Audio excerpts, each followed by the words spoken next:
All right, let's get it on, people.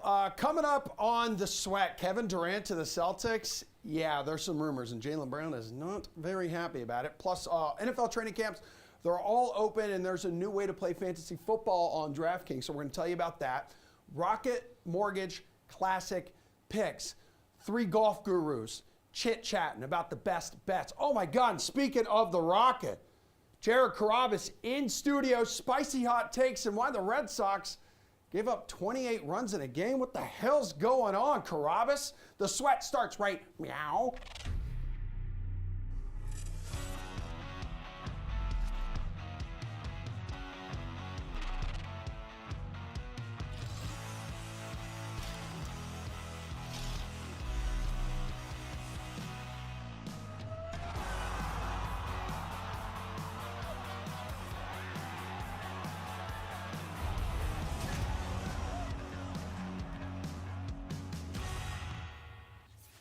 You are cleared for takeoff.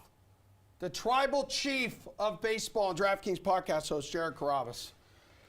Good morning. It's good to see you. It is great to see you. Yeah, you're bringing the energy today. I am feeling it today. I've been up early. It's my dog's second birthday. Happy birthday. She's at the groomer. Yes, I'll tell her you said that. Have you recovered from our 30 days together in LA for the All-Star break? Honestly, I haven't.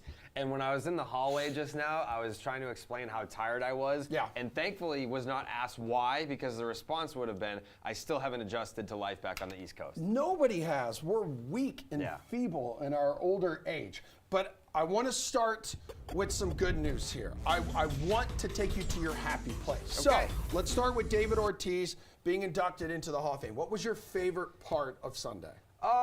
I mean, just getting to, first of all, the teammates that showed up. It was cool that, Pedroia was there, Johnny Damon was there, slept on my couch the other night. Again? No, just in general. This was the same story before. Same guy that got shouted out in a David Ortiz Hall of Fame speech slept on my damn couch. Cool. Also, Emerson. he was on Below Deck a couple times, like, don't bury the lead here. Right, he was also front row at a WWE event. Okay. I think last night. I think he was at Monday Night Raw. All right, so Johnny Damon gets access to great events. I think it was, a nice little trip down memory lane. I like the fact that he was going in and out of Spanish and English so he can be true to himself. He said, I'm going to be real. I'm going to be me. And he gave a speech. It was a great speech. It was concise. I think he was at like 18 minutes. Perfect. Beautiful. Get in there. Right. Get out. It was a hell of a day. So he's inducted into the Hall of Fame. Is he the greatest clutch hitter in Major League Baseball history? And why is the answer yes? Because statistically, I think he has the highest wins probability added out of any player ever in October. That would be why. He also hit 688 in a World Series with an OPS that was damn near 2,000 in one of the most important seasons in Boston Red Sox history, 2013. We all know what happened that year, and for him to be the guy that put the team on his back that year was, I'm sure that there was a ton of pressure to perform in that World Series, and then he had one of the greatest World Series maybe ever. Like, we look at that 2018 World Series team. Steve Pearce. Did you have Steve Pearce emerging as the World Series MVP? He won a truck. 118 wins that year, or 119 wins, I think. And that's the guy. Out of all the stars on that team, it's Steve Pearce. So for 2013, for that to be David Ortiz, it's pretty big. I feel like you've been a lifelong Red Sox fan. Everyone I talk to, born and raised as Red Sox fan, they remember where they were at like every incredible moment that David Ortiz delivered for this team. Yeah. Do you remember where you were for some of those incredible home runs? I was there for most of them. That's great. I was there. Game 4 of the 2004 ALCS against the Yankees. I was there. I was there when they won the World Series in 2013. I mean, David Ortiz had so many epic moments that we had the discussion on the podcast. We were like, all right, you go. What's your favorite David Ortiz memory? We all had different ones. And then you're leaving some of the best David Ortiz memories off the list. It's wild, dude. By having so many different people that have different memories and different favorites, and like how could you leave this one off the list? When you have a guy like that, and I think, when we think about some of the all-time Red Sox legends, like, for example, Carlton Fisk, he's remembered for one moment, right? The home run in the 75 World Series.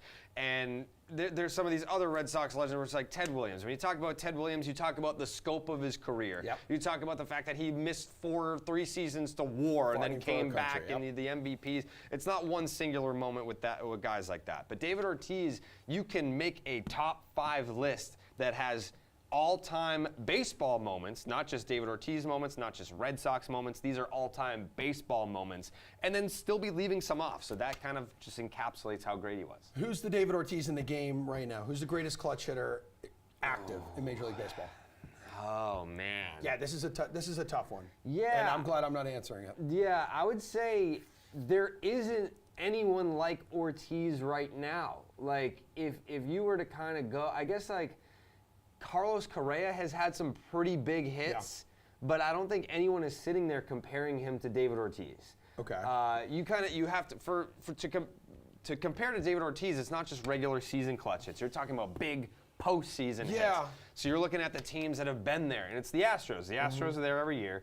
You look at the Dodgers. Like who on the Dodgers is like, yeah, that guy had like Max Muncy had 1 walk-off home run. Like, who's the other guy in the Dodgers during this run of playoff appearances that stands out the way Ortiz has? Yeah. So if there's anyone that's in the conversation, it would be Carlos Correa, but I'm not making that comparison. And like with Ortiz, it's tough too because you're also factoring in like the history of the team that he's playing for. It's wild. So active players today, give me a surefire Hall of Famer right now in the game. I mean, Mike Trout's he could retire right now and be a first ballot Hall of Famer. Miguel Cabrera, Albert Pujols. There's a lot of like first ballot Hall of Famers that are playing in the game right now. Zach Greinke on the fence guy. Like there's lots of guys right now that if they retired today, they're going in.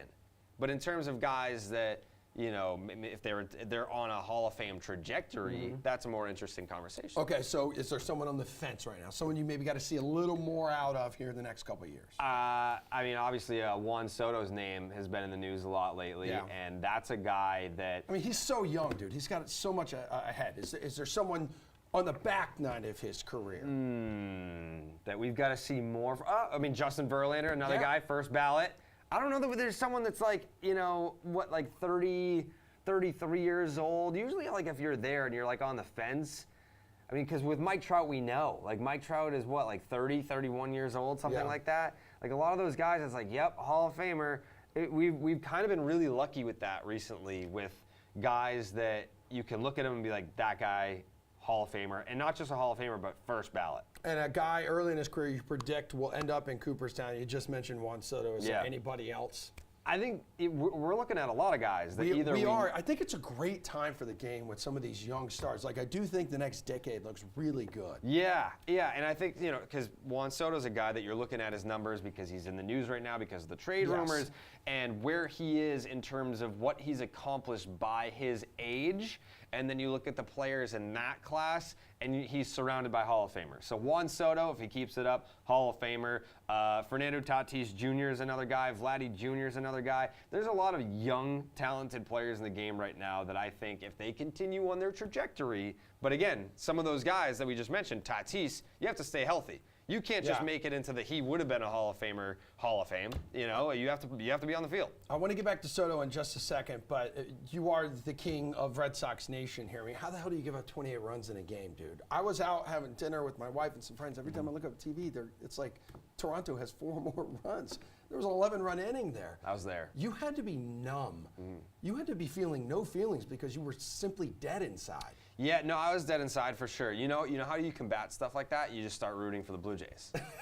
It's like when you watch a horror movie, everyone's like, "Oh, why do you love horror movies? Like, how do you like get around being scared?" It's like you start rooting for Michael Myers. Like if you're rooting for Michael Myers, then it becomes like an action film. Yeah. Now it's like a man that's overcoming things in his life, and it's a revenge plot. Yeah, like depending on how you look at some of these movies, it's like, man, this is actually like a romantic comedy. Right, exactly. So now I'm watching the Red Sox and Blue Jays on Thursday night or Friday night, and I was like, you know what? I'm just gonna start clapping when the Blue Jays score a run, and it's gonna help me. It's protecting me. I don't actually want the Blue Jays to win. I don't want them to keep scoring runs. But if I convince my brain that that's what we want, I can't be in pain anymore. They No got to more wear pain and suffering. keep wearing the City Connect like jerseys. They're 6-0 in them this 6-0. season. I think I saw you tweeting about it last night. The trade. Yeah, the Name Redacted pod, breaking news. That was the podcast that broke that they were going back to the yellow jerseys, by the way. So you should tune into that. iTunes, Spotify. I absolutely love that. Thank you. I absolutely love Xander Bogaerts. I think everyone, all Red Sox fans do. The trade deadline is exactly 1 week from today. It's 6 o'clock Eastern time next Tuesday, August 2nd. Will Xander Bogaerts be on this team on Wednesday, August 3rd? So that's the sense that I'm getting from talking to guys in there and being like, hey, what's going to go on here? Like, are we buyers? Are we sellers? Is it something where we need to play out the next week and see where we're at? And if we are sellers, then who's going? Who's staying? Is Xander going to be here? And the consensus seems to be they're not going to do it. We can sell, but they can't sell that piece. So based on that, I'm going to be cautiously optimistic, and you can debate whether it's right or whether it's wrong. If you're going to sell, you should sell, blow it up, sell Xander. I'm not in that boat because I've seen too many times. What I said on the podcast, if the plan is to make an honest run at Bogaerts as a free agent after this year, you do not trade him. Mm-hmm. You don't. We've seen it too many times, and we saw it with John Lester. I had him on my podcast and asked him point blank, if the Red Sox did not trade you, would that have increased your odds of coming back to the Red Sox? Yes. Asked, like Mookie Betts has been asked about that. Yeah, sure, yeah. So if you were to look at it that way. It seems like this is a different Red Sox team, though. Maybe don't want to be, they're a little more frugal. Yeah, they are, but I think a lot of that is to drive the price down. Okay. With Bogaerts, I think that they're kind of just like, will you take less? No. Will you take less? No. And then you just wait until the last possible second, and it's like, all right, fine, we'll give you what you want. All right, and just back to Soto since we're on the trade deadline. Sure. Will he be traded by 6 o'clock Eastern time next Tuesday? I mean, hell, maybe he won't be traded at all. So the thing with Soto is that he has 2 more years of control after this. Yeah. The Nationals are in no rush to trade him. They don't need to trade him right now.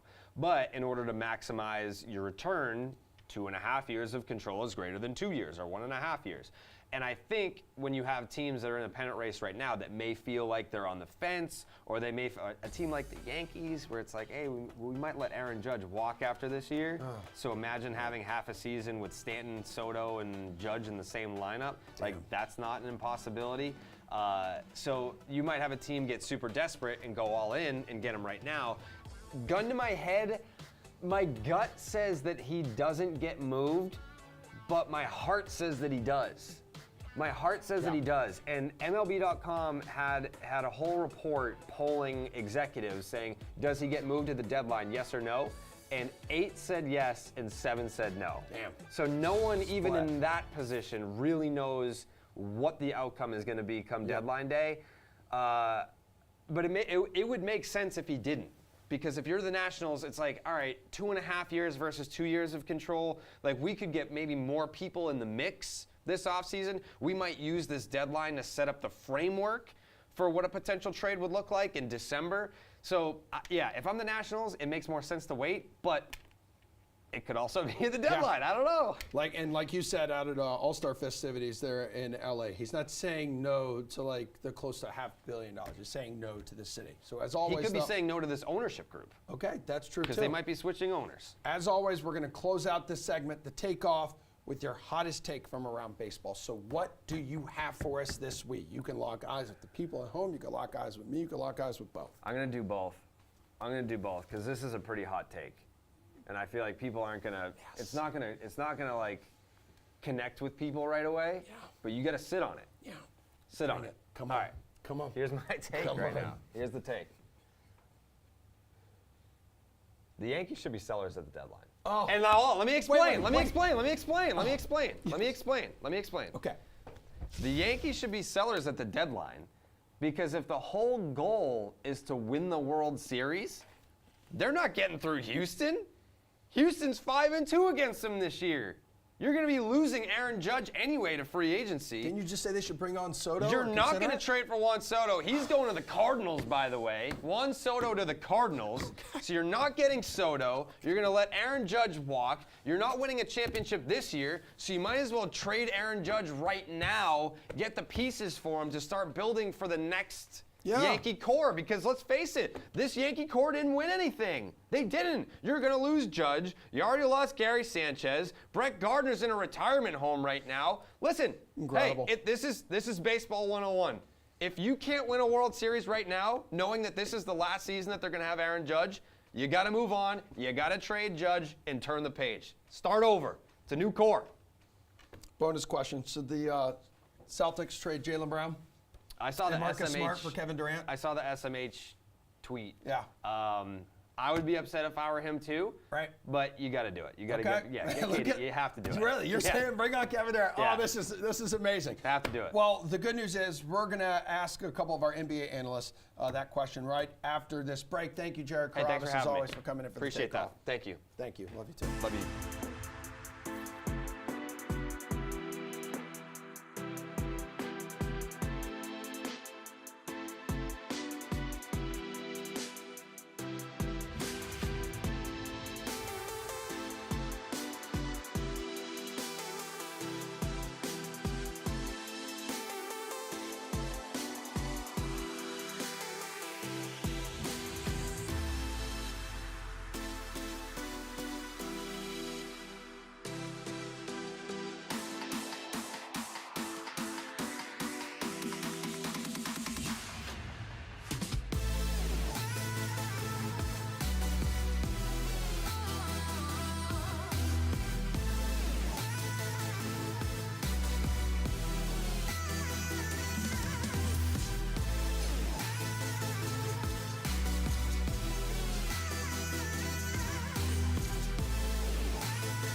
All right, folks, drama does not sleep around the NBA. Check this out from Sham. So the Celtics have emerged as a real threat to acquire Kevin Durant, right? After offering a Jaylen Brown-based package to the Nets, who turned down the offer and countered by asking for Marcus Smart plus draft equity in addition to Brown. So Jared Carrabis just says, hey, make the trade, Celtics. Bring Kevin Durant home. I want to ask a couple of our unbiased green teamers, no one better to talk to about this than DraftKings contributors Julian Edlow and Jeff Pratt. What'd you think of the reported package, Jules? Like, I'm not going to lie, I didn't see the Celtics as a landing spot for KD, a possible one. Yeah, I mean, I would have put the odds of the Celtics actually making this offer that included Jaylen Brown just about equal to the odds of coming on the Sweat today and seeing you in a full suit, Emerson. Oh, yeah, this is from a commercial shoot. I had a commercial shoot before, so people are going to see me on national television. Okay, yeah, I mean, congrats on the fame. Thank you. I don't know if I'm necessarily buying that this actually was offered. So, like, you have, people like Jared, people like other Celtics fans saying, why not just pull the trigger, get Kevin Durant? There's a lot of layers here. This, in my opinion, all came from the Nets side. Like, we haven't seen nothing that Brad Stevens has done since he's become general manager has been leaked. It's just come out, this is done. So I don't know and we've seen Woj and Shams, terrific reporters, the two go-to guys, get used a lot over the last couple months. Look no further than the number one overall pick in the draft. Woj was told it's Smith. I think Shams was too. And 10 minutes before the draft, it's Banchero. So I'm not convinced this offer ever happened. I think this is all coming from the Nets side, and they're not getting what they want for Kevin Durant, and it's been a month now. So why not say that, hey, we've already turned down Jaylen Brown to get Miami, Toronto, whoever else to up their offers. From the Boston side, so that's from the Nets side. From the Boston side, I don't think, you know, it comes down to what Jaylen Brown wants. So, like, and this is getting in a player's head, and I don't know what the answer is, but if he's really unhappy here and all the trade rumors and stuff, and he's going to leave in 2 years, then yeah, what better than dumping him off to get a Kevin Durant? Absolutely, do it. But I think that the belief is that Jaylen Brown wants to be here, and that he probably would sign an extension and try and be here long term with Tatum and Smart and with this new core that they have, and try and run it back. So I'm reading the question at the bottom there. What did you make of Boston's reported package for KD? To answer that specific question, I think there was no package for KD that included Jaylen Brown. Okay, Jeff, did you see Jaylen Brown's tweet here? Jaylen Brown tweets out the SMH. To me, dude, acquiring Durant would put the Celtics on like a title or bust clock here. And so he doesn't appear to be very pleased. He also feels like a guy, Jeff, and correct me if I'm wrong, who takes this kind of stuff personally. Yeah, absolutely does. And I think that this has been a buildup of him being put in potential trade packages throughout the years. We saw it with Anthony Davis. We saw it with Kawhi Leonard. We saw it very early on with Jimmy Butler and now Kevin Durant. He definitely feels like he's one of the best players in the NBA, and he's upset that people, especially Celtics fans on Twitter, just want to trade him away. And I have to say, I've seen a lot of people sharing Julian's sentiments as Celtics fans, and I'm not going to say it's outright denial, but when you have Woj, Shams, Jake Fisher from Bleacher Report, Zach Lowe, all of those guys, Windhorst, saying that the Celtics are putting Jaylen Brown on the table, that to me is a little hard to ignore when you have that many of the most trusted sources around the league saying that Jaylen Brown, yes, maybe it wasn't as soon or as close to the timetable that we recently heard, but it was maybe earlier in July that the Celtics put Jaylen Brown on the table, but they did in fact put him on the table. That's a little hard for me to ignore. So I think we're seeing a lot of picking and choosing too, because now we're seeing people pull up quotes saying, oh, from other sources, hey, Jaylen Brown definitely wants to be in Boston. And I'm not saying he doesn't. I think that he probably does. But 2 years is a long time from now. We saw what happened with Kyrie Irving in less than 1 year. I'm not saying that Jaylen Brown is the mental state of Kyrie Irving in that he wants to flip constantly. But we do know that things can change in 2 years. And I think that it's certainly feasible that Jaylen might want to stay now. But in 2 years, if the Celtics don't get back to the finals, hey, maybe he wants to go make some money and go play elsewhere. So if you have the chance to add a top 15 player of all time and currently the second best player in the NBA, I think you have to seriously consider about taking it. I mean, reports say the Celtics are like no closer than the Heat or Raptors, like in the Durant discussion. Not to mention the chemistry mess that it leaves behind could take a while to reconcile, you know, if it's able to be cleaned up at all here. But Jules, I want to ask you this. Celtics are already favored here to win the championship at plus 450. How would the odds change if this deal got done? Not that much, because we've already seen it change to reflect this, which I think is a little bit silly. The Celtics were plus 550 prior to this report, so we're already down to 450 with the report. It's a little premature to me, but if the trade went through, most of that's already been factored in. So we're going to see it go to 425, 400. And the Celtics definitely do become more of a title contender for sure next year if they get Kevin Durant. I wouldn't deny that at all. I'm just not sure that this is as far along as some of these reports indicate. Not to say that like Woj said, the Celtics aren't further than any other team in the process. So why are the odds changing if the Celtics aren't further than any other team in the process? And I think that the discussions maybe, you know, the Celtics call on the Nets as they should and say it's going to take, and they say it's going to take Jaylen Brown, Marcus Smart or Derek White, and some picks, and the Celtics say, okay, we'll think about that. And this is a month ago. And then today, when things aren't progressing, that's when yesterday when things aren't progressing, that's when the Nets say, remember that talk we had with the Celtics when we told them that we wanted Brown and Smart and this? Let's just say there was offered, and try and push other teams along. That's kind of what I mean by where things are. I don't think it's made up out of thin air. I don't think that the Celtics necessarily just said, okay, here it is. We're offering it. Do you want it or not? All right, Jeff, my question for you. KD and Tatum, both on the DK Sportsbook, plus 1,200 to win MVP right now. How do you think playing on the same team would impact those numbers?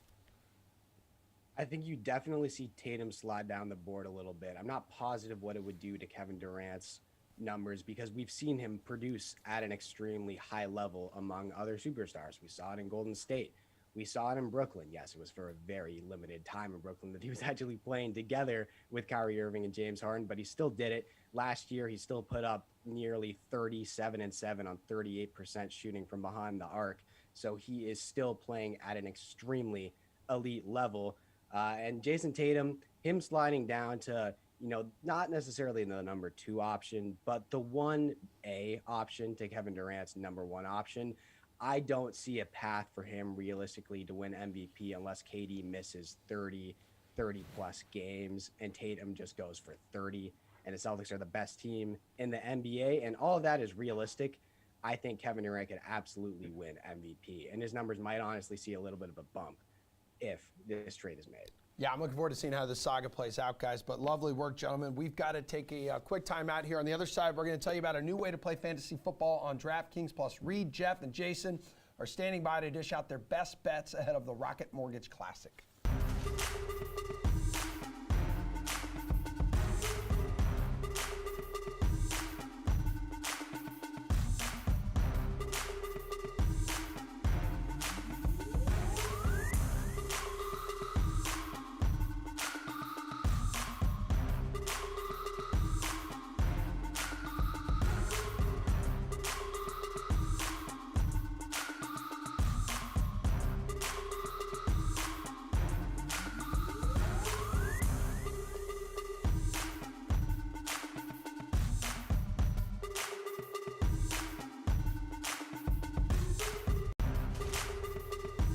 All right, listen up, folks. We're happy to announce a great new way to play this football season on DraftKings. Rainmakers Football is the first ever NFT fantasy football game, and you can find it exclusively on DraftKings. Build your roster through NFT pack drop, set your lineup each week, win all kinds of new NFTs and prizes along the way. So Rainmakers Football is here, people. Go check it out in the DraftKings marketplace right meow. DK Live editor Chirag Hira is here to talk more about this awesome new game on DK. It's good to see it, dude. So I kind of just hinted at like what this game is going to look like, but I need you to spill the tea for me. Take us like deep inside this. What other details can you share about how this works? Well, an important fact is that the game lives on the Polygon blockchain. So this is eco-friendly and it doesn't charge any gas fees to play the game like it does on the Ethereum blockchain. But what's really special about the Rainmakers Football NFT game is that we have an exclusive license with the NFLPA. That means if you have a Josh Allen or Patrick Mahomes player card, you will see their official image on the NFT, and also their performance will impact your collection and the gameplay. So if you're building a lineup with Patrick Mahomes and if he throws 4 interceptions, you might not win your contest that week, but what if he goes off and throws 5 touchdowns, runs for another one? So I really like this game because of the fact that we have that exclusive license with the NFLPA, and you can actually trade your players and make it based on their actions and their performance. All right, I know one question people have for you, Chirag. So, like, how do they build their collections? Well, to start, you want to get a Rainmakers Field Pass. These Field Passes are really important, and they come in 5 rarity tiers, starting at Core being the most common and Rainmaker being the most exclusive. There's also Elite and Legendary and Rare as well. So these 5 tiers that are in these Rainmakers passes, they also will give you exclusive access to 10K prize pool week 1 contests. Those contests have different ways to also get NFTs. Also, you want to look at getting NFTs through pack drop. So Superstar pack drop, Booster pack drop, the Genesis pack drop. Also, you can go into the marketplace right now and purchase player cards for your collection. So right now, what we have in the marketplace are all the player cards that were airdropped to the users of the field passes, meaning that people that held the field pass through the snapshot were given a free player card. And this player card is a top 20 player card. So you see Travis Kelce in there, Stephon Diggs in there, Najee Harris, as well as I mentioned earlier, Josh Allen, Patrick Mahomes. So these are all the cards that you could be potentially in your lineup and using to play in the Rainmakers football game after week 1 starts. But the best way to build your lineup right now is first get the field pass, hold that for the exclusive rewards that are being given throughout the season, but then also go to the NFT marketplace right now and pick up a player or two just so you can start. And then throughout the season, like I mentioned, there'll be the starter pack, there'll be the booster pack, there'll be the Genesis drop. And those are the ways to really build your collection. Okay, cool. So like once you start doing that, like what kind of contest will be offered during Rainmakers football season? Well, the best contest, the most exciting one that's really cool is that there's going to be a Rainmakers football championship contest. And that's $1 million total prize pool for this contest. And also with that contest, if you qualify, you'll be going to New Orleans to play in that contest. There's a bunch of ways to qualify. I mentioned earlier, there's a $10K prize pool in week 1 for everybody that holds a field pass. So those are the first 5 people. Then through weeks 2 through 11, there'll be 30 more entrants. You basically join NFT-based daily fantasy contests throughout the season, and you qualify for these contests. And then there'll be a last chance one for all those stragglers that weren't able to make it in those first 35. Then there'll be another 5 right there. But also, you have 10 reserved for the best franchise score. Basically, the best collections will be eligible to also enter into this $1 million contest. All right, this week, what can people expect? Well, we're going to be announcing the details soon of the Genesis pack drop. The pack drop that you need to be in. Well, and there's 2 ways to look at it. You have a field pass and there'll be a public drop. So the field pass holders, the ones that already got airdropped that free player card, will have exclusive access to the Genesis drop. The Genesis drop is broken down into a few ways though.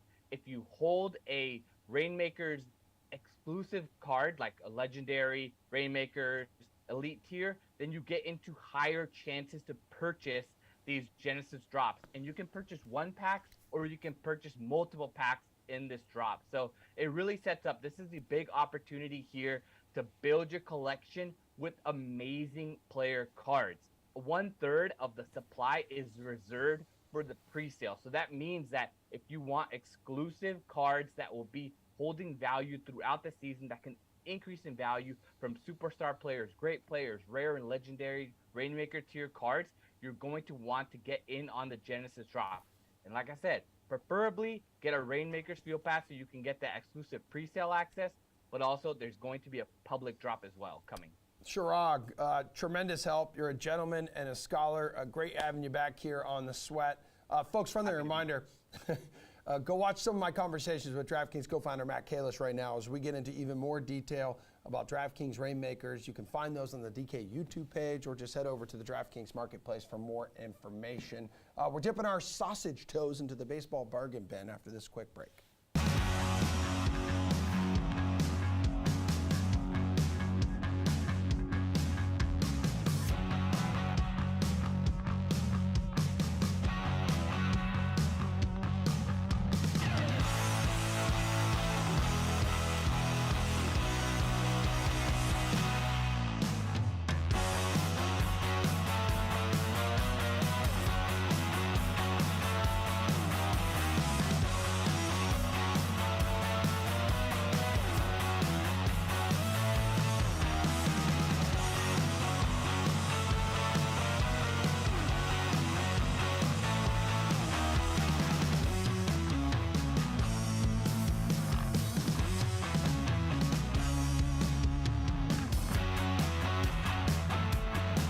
All right, it's time to take a trip to the Major League Baseball bargain bin, and we got DraftKings contributors Steve Buchanan and Garion Thorne here hanging out with us. So we need some help finding DFS and sportsbook value on tonight's MLB slate, guys. Steve, I'll start with you. Value pitcher, dude, hook it up. First of all, I commend your outfit. I don't know what you dressed up for, but you look nice. Yep, I had a national spot. I want everyone to know I'm going to be on national television, so I had to dress up. Very, I don't know if I can spoil the whole thing, but it's a Lee Corso-esque role. Let's just put it that way. Wow. Well, that's very impressive. And what's even more impressive is the bargain you're going to get out of Spencer Watkins tonight at 5,800. How about that for a nice little lead in there? He's been great over his past 4 or 5 starts. Hasn't allowed more than a run in 4 straight starts now. It's a span of 22 and 2/3 innings. Pretty impressive there. At least 19 DraftKings fantasy points in all of those starts, which that fantasy output is not usually something we see from him. Now, he's not a big strikeout guy, but the Rays do provide plenty of strikeout upside, especially against righties. 24.7 K rate against righties. That's the 4th highest in the league. So if you're looking for a little bit of a cheap pitcher for tonight, probably really can't get much cheaper than Watkins, near the bare minimum tonight, only $800 more. So give me him against the Rays, who strike out a lot. All right, Gary, and compliment my luck, and then give us your value pitcher. Well, I was just going to say I'm not going on national TV today, so I wore my best white T-shirt. Yeah, no, you look great, man. Well, thanks, Summertime. buddy. I appreciate that. Steve said you can't go cheaper than Spencer Watkins. I'm not even going to try. I'm going to go a little bit up the board. Still a value play. Jose Barrios, who has kind of turned in the corner for the Toronto Blue Jays. His last 4 starts, he's got a 2.95 FIP. And the thing you really like for the purposes of fantasy, the strikeout rate is returning. He's got a 29.3% strikeout rate across his last 4 starts. Obviously has a couple 13 strikeout games in the last 2 months. That sort of upside is really, really nice. And, if you remove his absolutely horrific game against the Texas Rangers on opening day at Rogers Center, he's got a 2.65 ERA when pitching at home, which, generally speaking, that's a really nice split. Tonight, it's a very important split because the fact the Blue Jays are at home, no Paul Goldschmidt, no Nolan Arenado, Juan Yepez already on the IL, so is Yadier Molina. This just isn't a full-strength St. Louis Cardinals team. So if Jose Barrios is bringing you 30% strikeout rate upside and he's less than $8,000 against this particular roster, I think you have to bite there. Well, Gary Bear, what about a value hitter? You got someone there who can deliver the goods? I've got someone at the absolute bare minimum. Emmanuel Rivera for the Kansas City Royals, their third baseman. He's going to be in the lineup regardless because he just hits left-handed pitching really, really well, and they understand that. But he's definitely going to be in there and has a chance to be in a really nice spot if Bobby Witt Jr. is not available tonight. But Emmanuel Rivera crushes left-handed pitching. He's had 68 plate appearances within the split so far this season, a 148 WRC+, a 270 isolated power. And this isn't someone who strikes out or walks all that much against left-handed pitching either. He is going to put the ball in play and try to get you some DraftKings points against Jose Suarez, who I do not fear this guy at all. He has not had a very good season. He's giving up more than 2 home runs per 9 to opposing right-handed bats. Rivera at the bare minimum, he's probably going to hit like 7th in this lineup, but if he sneaks his way up to 5th or 6th because Bobby Witt Jr. is not available, he becomes one of the best value plays on the board. Steve, 13 games on the main slate, dude. Who is your top value hitter? I always love to punt the catcher position because that's always what you do, but it's nice when you can punt and you can actually feel good about the guy that you're using. Yermin Mercedes. You may remember this guy as the catcher from the White Sox that Tony La Russa ruined, when, if anything, he should be ruining whatever is left of his career and just leave the White Sox and do everybody a big favor. That being said, we can talk about that at another day. Mercedes has been drawing the start against lefties for the Giants, and that's because over his career, the past 2 years, hitting .326 against them with a .382 WOBA. Tonight, he's going up against Tyler Gilbert, who against righties has a .359 WOBA and 6 of the 7 home runs that he's allowed on the season. It gets even better. The 5.34 ERA that Gilbert has is actually even worse. He has an expected ERA of 6.76. So with Mercedes in the lineup here, not only should the Giants be doing well in this matchup, but Mercedes at the bare minimum at catcher, so you can go splurge in other positions. That's where you want to be going at that position there. 2K for Mercedes. Tony La Russa ruined him, but he's coming back with the Giants. That's where you want to be tonight. Bukes, let's go to the DK Sportsbook here. This is where you shine. Hook me up with a plus money bet on a team. You can go any direction you want here. Well, thank you very much. How about the White Sox at -1.5 on the run line going against the Colorado Rockies in Coors Field? Germán Márquez has been atrocious at home. I mean, that's expected too, right? You're playing at Coors Field, fine. I mean, that you're not supposed to do well there. But a 6.63 ERA at home this season, giving up a ton of home runs while at home as well. 13 of the 18 home runs that he's allowed has come at home in Coors Field. Look, this White Sox lineup has been vastly underperforming. This should be a great series for them, and especially going against Marquez, I think they can win this game by at least 2 runs. So give me the White Sox -1.5, plus 135. Love that line there for the White Sox. Gary, and plus money bet on a team. Run line, underdog money line, whatever you want here. Yeah, I don't love picking against the red-hot Atlanta Braves and future National League Rookie of the Year Spencer Strider. I mean, the Braves are actually 19-9 this season as road favorites, so they've been pretty good in spots like this. But at the same time, if you're going to get Aaron Nola at home at plus money, I think you have to try and take advantage of that situation. The line's actually moving. It was plus 105 30 minutes ago, so now it's plus 100 even money. But I think Nola has sort of been underrated this year, or at least the past couple months, with how good he's been. His last 8 starts, he's got an ERA of just 2.25, and he's got a 2.14 FIP. He's striking out almost 30% of the batters he's facing, and he's not walking anybody. He's got like a 10-to-1 strikeout to walk ratio in his past 8 starts. That Philadelphia offense has not looked amazing as of late, but Strider's also had a couple weird hiccup games. Like, he gave up 5 earned runs in his last start to the Nationals before the All-Star break. I just think Nola's a better pitcher than Spencer Strider. With as good as Spencer Strider has been this year, kind of got to see a larger sample. So, as an underdog at home, give me Aaron Nola in the Phillies. All right, get us out of here with this, Gary Bear. Player prop. So any player prop at plus money. Going to go back to the Giants and Tyler Gilbert. There's a bunch of guys on this team who hit left-handed pitching really, really well. First and foremost, Darren Ruff, who's got a 162 WRC plus this season and an isolated power hovering around 300 against Southpaws. He's going to hit right in the middle of this lineup against Tyler Gilbert, who's giving up 2.45 home runs per 9 against right-handed batters so far this season. I like Ruff to go over 1.5 total bases at plus 115.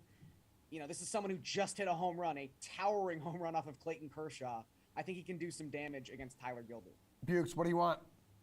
Yeah, going back to that Orioles game, give me over 3.5 strikeouts for Spencer Watkins at even money at plus 100. Like I mentioned, I like this spot for him against the Rays, who strike out a lot to begin with. And over that 4-game stretch, those 22 2/3 innings that he's been pitching extremely well, has gone over this number in 3 of those 4 starts. He's not going to go out there and strike out 6 or 7 guys, but he should absolutely be able to get at least 4 strikeouts in this game against the Rays, who are going to be swinging and missing a ton in this one. Over 3.5 strikeouts for Watkins, even money. That's a good way to double up your money. You don't even have to go to the roulette table to do that. Just do it right here with Spencer Watkins. All right, love it. Thanks, Bukes. Thanks, Garion.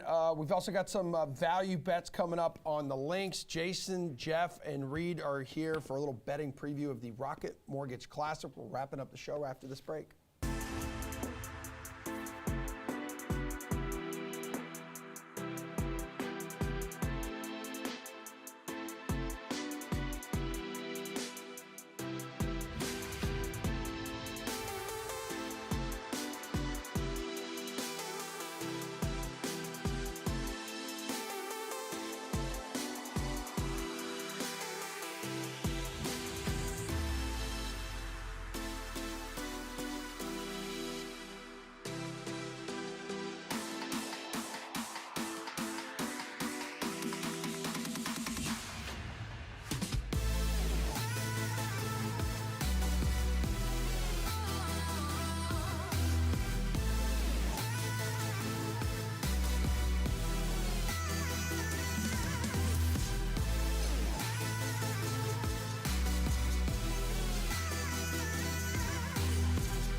All right, let's introduce our PGA panel this morning. What do you mean, whoa? Get off me, dude. DraftKings contributors Jeff Ulrich, Reed T. Fowler, the Action Network's Jason Sobel here. You 3 are here, a Tuesday tradition unlike any other. A little betting preview of this week's PGA Tour event, which is the Rocket Mortgage Classic from Detroit Golf Club. Isn't that where Eminem hails from? Detroit? 313, baby. I think so, yeah, dude. Wow. Mom's Pasquetti, bro. All right, Patrick. Wow, how do you do, fellow kids? Patrick Cantlay is a fairly heavy favorite. Look at this thing. Plus 800, top of the board. Plenty of solid options, though, Jason. Plus 1,800 or better, like Zalatoris, Homa, Sunday's winner, Tony, Reed T. Fowler, Finau, and Cam Young. Who's your favorite bet to win in that top 5, Jay? My favorite bet to win this week is you dressed like that. I apologize. I didn't go suit and tie today. I didn't know we were going formal Tuesdays here. You guys are all DraftKings bums. Live. You're all My bums. Get a job, Jason. Someday, we'll see if anybody will hire me. Up the top of the board, I am on Will Zalatoris this week. Look, he's the 13th ranked player in the world. He's a preeminent ball striker. He has finished runner-up on the PGA Tour 4 times, 3 of which have been in majors, 2 of which have been in 2 of the last 3 major championships. What I'm getting at is the guy is really, really good. I like everything about him, except the number next to his name this week. So I hedge just a little bit where I say he's my favorite outright play this week at the top of the board, but I may not play him outright until some point on Thursday. Hopefully he opens with a bogey or 2 to start, or maybe some other guys go low before he gets out there, and I can get him at 18 to 1 or 20 to 1 instead of 12 to 1 in the live marketplace. But I do like him a lot to win this golf tournament. Reed, I know we talked a little bit about it yesterday, but has your opinion changed at all here with these guys at the top of the board? No, but this is like what this is, Jason. What Emerson is wearing is like the Cameron Smith embodiment of a suit, right? It's business in the front, and I'm sure on the bottom there's some shorts that are going to be how involved do you in know? that. I just know Look! It's a little thigh gate. Nothing like a little thigh gate on Tuesday. That was more than thigh. That was more than thigh. That was back thigh. So getting back off the rails here a little bit. I love Cameron Young. Look, I don't need to say it, right? Like more than I did yesterday. The one guy that scares me, and this is kind of true with what happened last week, is Patrick Cantlay is sitting there right now at 10-7 on DraftKings, and I know he's way too short to bet. But what has this guy done? Like, Jeff wants to bet this guy at every major, and that's really the only tournaments that he hasn't necessarily put everything together. But other than that, we've seen him absolutely torch these birdie fests, right, Patrick Cantlay? So Cameron Young is still the guy that I want at plus 1,800 because the quote-unquote value over Patrick Cantlay. But I would not be surprised if Jeff's boy comes out and blitzes the field. But, boy, distance off the tee for Cameron Young. The guy can putt the lights out. He gets hot. The wedges are a little shaky, but hopefully this guy puts the 5 feet every single time, and he just makes every single birdie that he does. Comes down and shoots 9 under on Thursday. Jeff, your dude going to be able to roll a good meatball this week?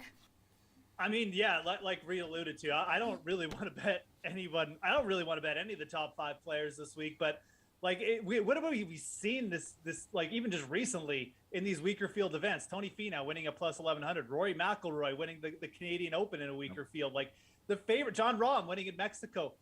The favorites have kind of been clearing the board like once a month here, and it just feels like it might be Patrick Cantlay's turn. I mean, he's the most well-rounded of these guys, and you come to a course like this, and you've got to gain 3 strokes putting. Cameron Young, I love. Reed's right. It does set up as a driver-friendly course. He'd probably be my second pick here, but just because he can putt. But Cantlay is the guy who can do everything. He's not going to leak enough strokes off the tee to hurt you, but he can gain strokes on approach. And that putter, he's not afraid of a birdie fest. He's shot like 61 at the Amex multiple times. Like, I think he could just come in here and just with the way he's playing and I mean, again, top 15 in each of his last 6 PGA Tour starts. Like, It stinks, but like Jason alluded to, maybe it's a guy you look to get on in play at some point because he's just too short at plus 800. But if you're telling me which of these guys I think has the best shot to win, it is Cantlay by far for this setup. All right, Jason, if we go to the mid-tier, I'm looking at Sahith Theegala. I know he missed the cut at the 3M, but that letdown really isn't a big knock on what otherwise has been a tremendous season. Any interest in him at like plus 4,000, or who is your mid-tier guy?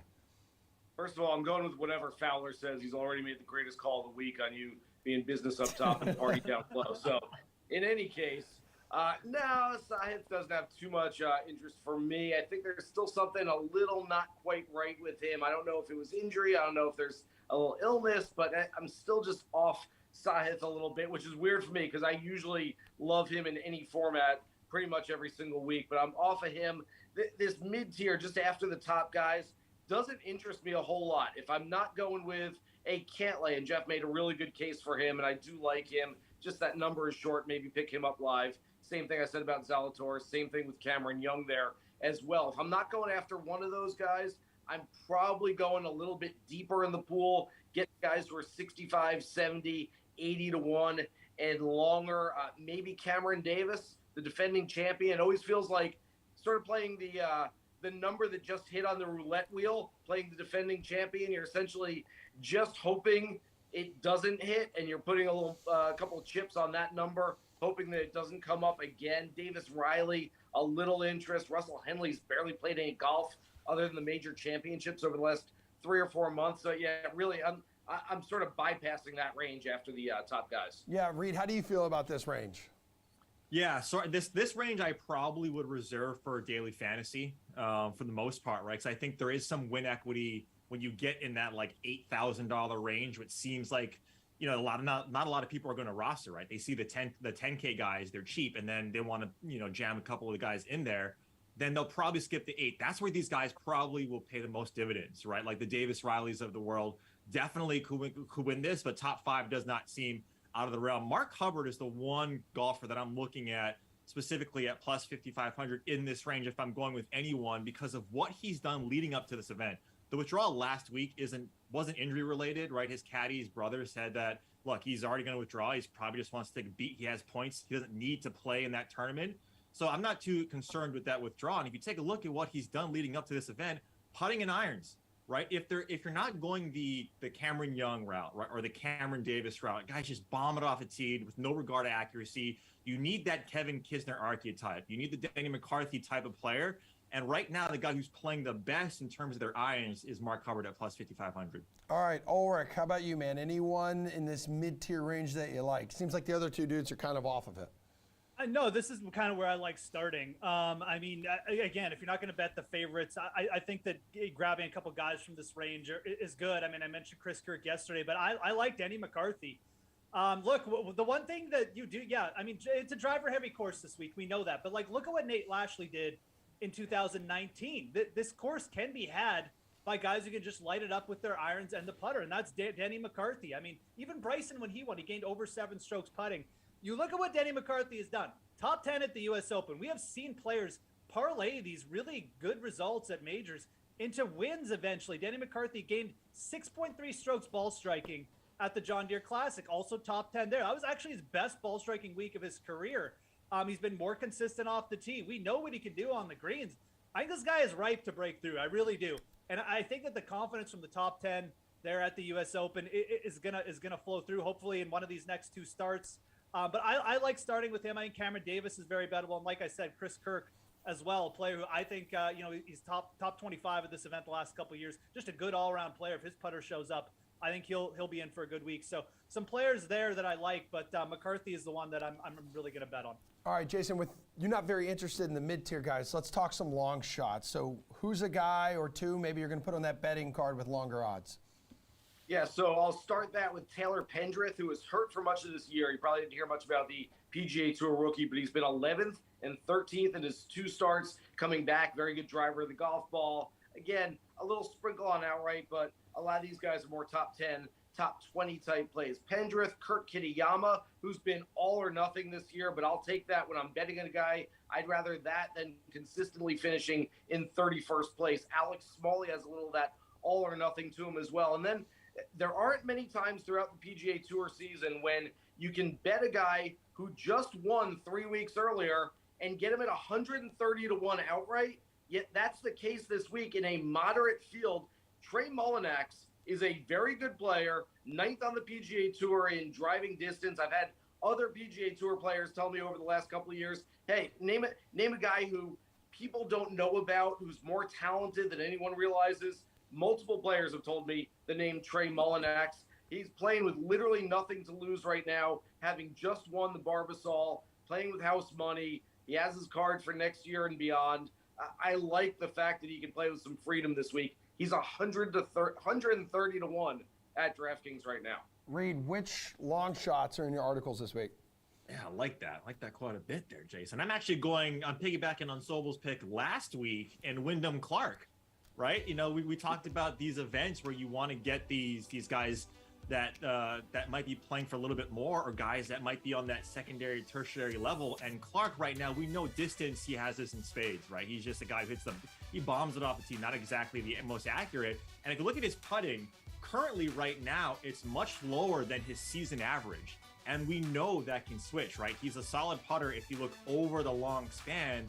And right now, I believe he's at 60 plus 6,500 on DK Sportsbook the last time I looked. You know, that was the same number he was at last week, and we liked him last week. I'm not saying that you just have to play those guys, but how many times, and I mentioned this on yesterday's show, where you go in betting one guy one week and he doesn't pan out, and then you fade him next week and he's within the top 5 on the first page of the leaderboard coming into Sunday. I think that's going to be Wyndham Clark this week. Jeff, long shot. Yeah, I mean, to me, the guy that you have to bet this week is Cameron Champ at plus 7,500. These odds are just too big.